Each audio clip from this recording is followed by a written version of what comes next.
Sukta is a hymn of creation. It comes in the Veda in the 10th mandala, and it is the 129th hymn. There are many hymns in Veda, that is 1028 hymns. Some of them are very profound and some of them explain about the Vedic gods like Indra, Varuna, Agni, etc. And Nasadiya Sukta is a very profound verse. It explains about the creation, how this creation unfolded. In my last video, I explained the first 3 verses of Nasadiya Sukta. There are totally 7 verses in Nasadiya Sukta.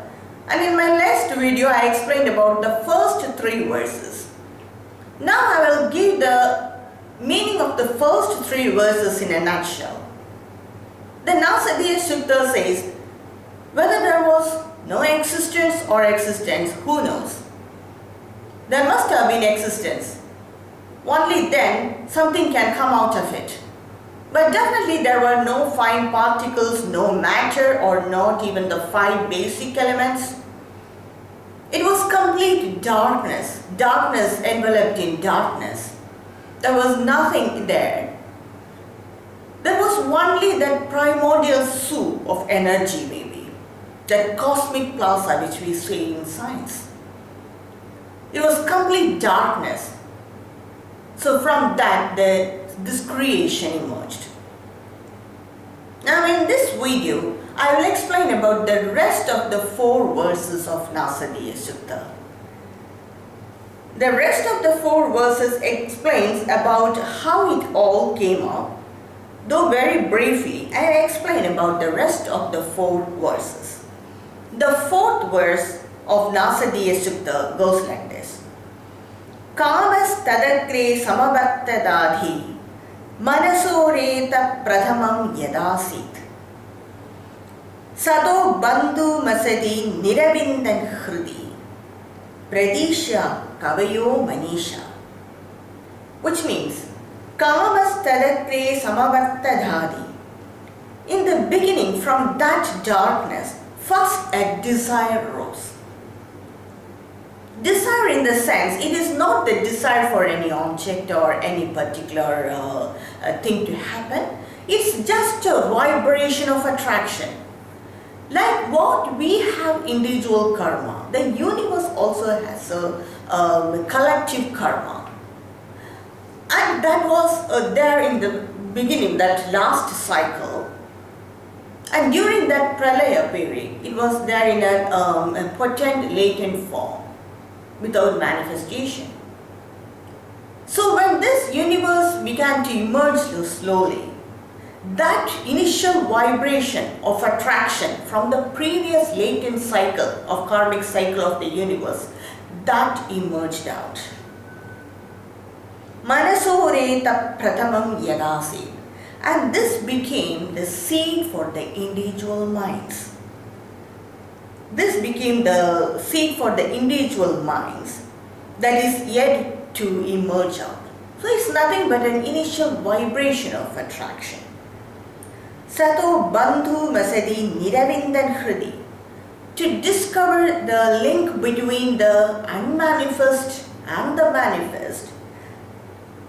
Sato bandhu masadi niravindan hridi pradisha kavayo manisha. To find that link, the great sages, they began to find that link using their wisdom in their heart, which means they were able to find this link by meditating on themselves, by meditating on the self. Only by that way they were able to find this link between the unmanifest and the manifest, or otherwise no one has witnessed it. The next 5th verse goes like this. Tiraschino vitato rashmi resha madaha swidasi upari swidasi re toda asan mahimana masan swadha avastha prayati parastha, which means Tiraschino vitato rashmi resha madaha, spread across this, when this desire began to emerge out, when this first ray of attraction happened, that the first ray of light that emerged, when these forces began to attract each other by the desire, the first ray of light appeared and it began to spread on all directions. Only then the directions also emerged. Till then there was complete darkness. The first ray of light emerged and it spread on all sides, and that became the directions. Adha svidasit upari svidasit adha. Adha svidasit upari svidasit. Re toda asan mahimana asan.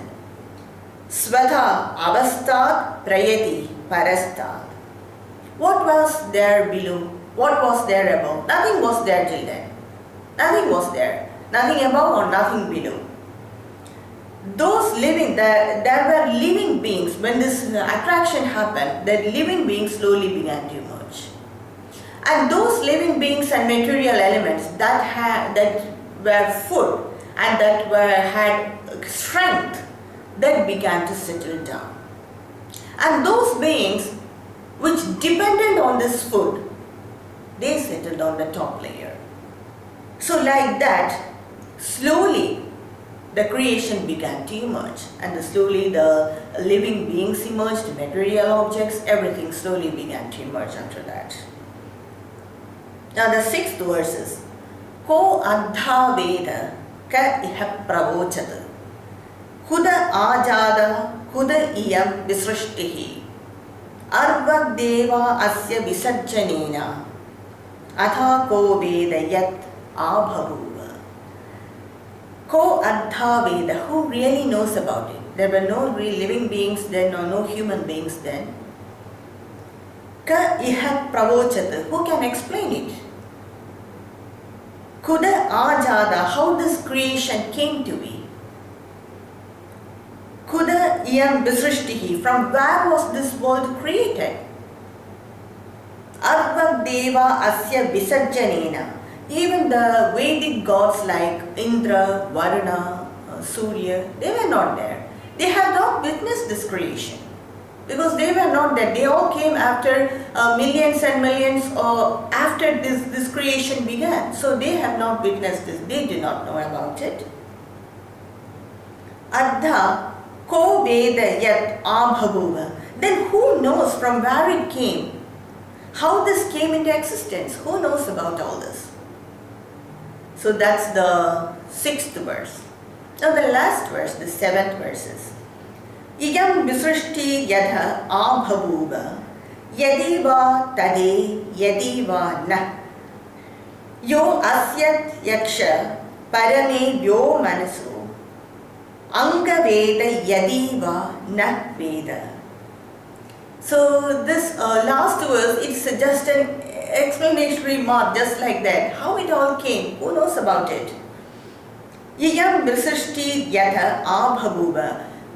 From where this creation came from? Yadiva tade yadiva na. Did it form itself or not? Yo asyadha yaksha parame vyoman. That vyoman, that is the supreme being atop in that sky, which means who is in that heaven, that supreme Lord who is in that heaven. So Anga Veda Yadiva Na Veda. He indeed knows. If not, no one knows. Verily he knows, or perhaps he knows not. That's the exact meaning of this phrase. So no one has witnessed it. Only because the rishis, they try to find the link between the manifest and the unmanifest. And they meditated on using their wisdom, they meditated on their self. They were able to say about this link. Otherwise, no one had witnessed it. Not even the Vedic gods or human beings, of course, not human beings. So that's the very essence of this Nasadiya Sukta. It's a very profound verse. And some acharyas give hours and hours of explanation for this verse. But this is the essence of this Nasadiya Sukta. And I will explain once more the complete meaning of this verse. That is, the creation is an ongoing process. It is an active process. It is not that once upon a time this world was created and now it's not being created now. It's not like that. It's an ongoing process. And we all are part of this creation. Every day, every second, this creation is going on. And it will go on like that. So there was you cannot say there was non-existence or existence. There must have been existence. And that existence, it breathed itself, which means it existed on its own, by its own power. That is Brahman. And that existence, that it breathed by itself, which means that existed by its own power. There was no fine particles, nothing, no matter or no basic elements. Nothing was there. It was completely darkness, but there was only a cosmic soup, which we say in science, or a primordial soup. There was only high energy and very high heat also, unimaginable heat. From that tapa, that is from that unfathomable heat, this creation emerged, and a desire, which was the seed of this creation, that first emerged out. That is nothing but an impulse of attraction, a vibration of attraction. It first came out from this unfathomable heat, from this darkness. And when the desire emerged out, it began to attract each other, and the first ray of light that emerged. And it spread across on all sides, and that became the directions. From that, slowly the living beings and material elements began to emerge. That which were the food, they settled down. All the beings which depended on this food, which have to put an effort to live, that settled on the top layer. And like this, step by step, the creation emerged one by one. And it's at home, no one knows about it, no one has witnessed it. Only the rishis who meditate on their self, using their wisdom, they were able to find the link between the unmanifest and the manifest. Really, no one knows about it, who has witnessed it, not even the Vedic gods. Maybe the God who is the supreme power, who is up in the heaven, which we say at the top of the sky, maybe he knows it. If not, no one knows about it. So this is the Nasadiya Sukta. It's a very profound verse, and this is a very impersonal explanation of creation. So that's the Nasadiya Sukta, the 10th mandala, and it is the 129th hymn, the hymn of creation. Thank you for watching.